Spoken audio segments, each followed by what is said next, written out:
Hello everyone, my name is Jeff Olson. I'm the Art Education Director for Royal Talens North America. In this video demonstration, we're going to explore some of the features and working properties of the Amsterdam All-Acrylic Standard Series Specialties, specifically the pearl colors.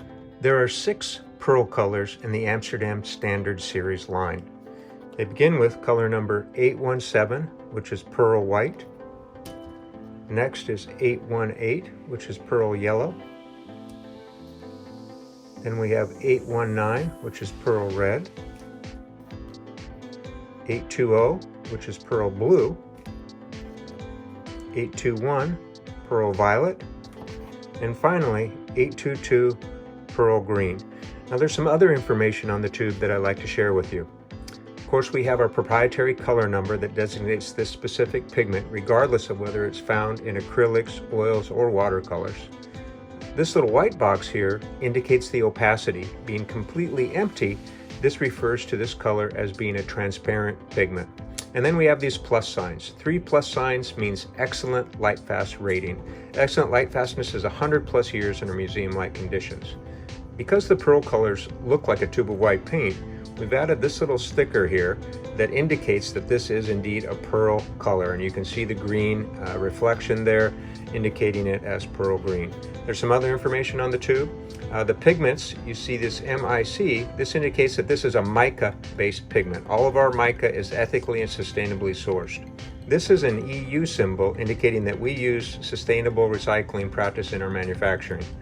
The AP rating is approved product by the ACMI, meaning this product is safe to use and not harmful to the environment. This final symbol tells recyclers the exact composition of the packaging for this tube. The surface I'm going to be working on today is the Van Gogh black watercolor paper. It's a 140-pound, fine-grained sheet, excellent for mixed media. So what is it about these pearl colors that are so special? What it comes down to is the pigment, specifically the mica pigment. Traditional pigments are what we refer to as being one-dimensional. The light waves hit the pigment itself, and the dominant light wave that's reflected back is what we perceive as the color, in this case blue. Two-dimensional colors, like metallic colors, the light waves come down, hit the surface, and they are all reflected back, just like what happens when light hits a mirror. The color we perceive, being gold or silver, often comes down to the mineral content of the pigment mica itself. Finally, we have three-dimensional pigments. Here, the base mica pigment is oxidized with multiple layers. The light waves hit it, and depending on the strength of the light wave, it penetrates the different levels of oxidation at different layers, coming back and interfering with each other, which is why these pigments are often referred to as interference pigments. Depending on the direction of the light source or our position to the surface, the colors can transform from the dominant to the subordinate light wave, giving us an appearance very similar to a pearl, which is where it gets its name. Because the pearl colors are completely transparent, the color of the surface or ground plays an important role in how we perceive it. On a white surface, we get a lot of reflected light. And that reflected light, because of the transparency of the pearl colors, make it virtually invisible. The only time you see the actual yellow is when I tilt it to the light. Face on, it seems completely transparent. For the demo today, I'm going to be using just 4 of the pearl colors: the pearl white, the pearl yellow, the pearl violet, and the pearl green. For step 1, we're going to put a small amount of each pearl color down onto our black Van Gogh watercolor paper.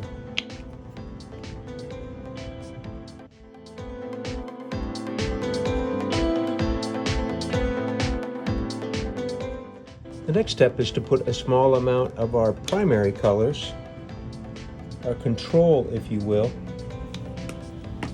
over here on the left side of our paper. Using our palette knife, just spread our paint out, making a nice even swatch, and then pull an undertone. Do it again with the blue. Get a nice swatch, and then by gently pulling the palette knife down against the paper, we get a nice undertone. Now we're going to do the same with each of the pearl colors. Now let's take a look at the results. First, our two primaries. We have nice mass tone, but we lose a lot in the undertone. The more it dries, even more is lost. And that's because of the black surface absorbing so much light, not a lot to reflect back off of. But boy, what a big difference with the pearls, right? The mass tones are really strong, that wonderful pearlescent look, but boy, the undertones really show off the power of these interference pigments, especially on this black surface, reflecting so much more light than the traditional one-dimensional colors. In this next step, we're going to put two samples of each of our pearl colors in line with our primaries. So here is the pearl white. I'm going to put a little bead down for each.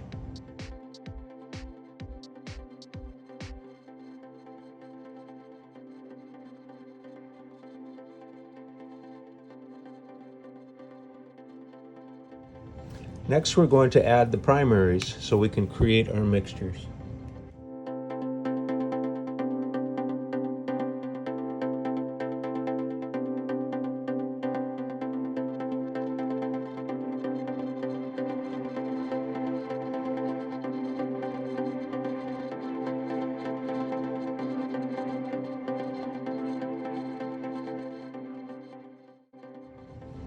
Now let's look at the results of our mixtures. Aren't these colors great? Look at these wonderful variations on the primaries we had. So let's look at each one. Here we have both the blue and red mixed with the pearl white. You can see how well it tints the color. And then those undertones, you really see still the reflective quality being exposed for those interference pigments. What a nice tint. Here we have the pearl yellow. What a nice warm red, almost orange we get there, and then almost like a golden effect in the undertone is revealed. Over here starts to shift towards the green, right? Makes sense, yellow and blue making green, and then again that kind of golden undertone. What a beautiful color. Boy, these violet ones really turned out well. So there's the red with the violet. You can see those undertones of the violet. Nice nuance to that color. Here with the blue, the same thing. It really made the blue really deep and rich compared to the others, almost an ultramarine, right? And then that wonderful violet undertone. And then finally the green. Here it's a complementary. It tints the red out a little bit and then leaves that green undertone. Isn't that great? What a magical effect. And then of course here, the green, we have a similar result, right? In the mass tones of these two, the yellow and the green, but a distinctive variation with the undertone. What a fun color range. So that is just mixing our primaries with each of these four examples of the pearls. Now let's take this step further and mix some secondary colors. To mix our secondary color, we're going to pull some of this red down, mixed with the pearl white. Now we're going to try to pull close to the same amount of the blue there and see what we can get for a violet. Look at that wonderful color. What a beautiful pearlescent purple we've ended up with. It just shows the strength of these pigments and the amount of pigment in the Amsterdam Standard paints that you're able to mix that secondary color after having mixed the primaries with the pearls and still have a really strong, pure hue. Let's go ahead and do it with the rest.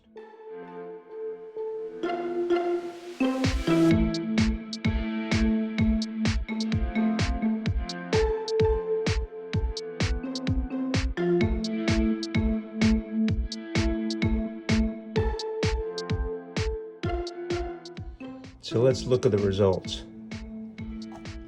Look at these wonderful violet variations we have. First with the pearl white, which we looked at already. But boy, look at how that pearl yellow gives you such a dynamic, it's almost like we're seeing the complements, right? There's the violet, and as we turn the light or change our direction, the yellow comes through. It's almost a metallic color. Wow, what a rich violet. You would expect that, right? We've got the pearl violet being added into this combination of red and blue together. And indeed, we get this really wonderful, deep, pearlescent violet. And then finally, the green. Very similar to what happened with the yellow. Strong purple, and then the green undertone. A little more earthy feel, right? What a wonderful landscape color that would be. And there are the results, folks. We've got our primary colors mixed with one each of the pearls, and then we mixed our secondary color, in this case a violet, to create these wonderful, wonderful secondaries with the pearls. Aren't those fun? Just think of the possibilities in your own paintings. I hope you enjoyed exploring with me today the wonderful results you can get mixing the Amsterdam Specialty pearl colors with traditional pigments. The complexity, the luminosity, the literal three-dimensional light effects that result. I would challenge you in using these wonderful pearl colors on how many variations you can get from your traditional palette.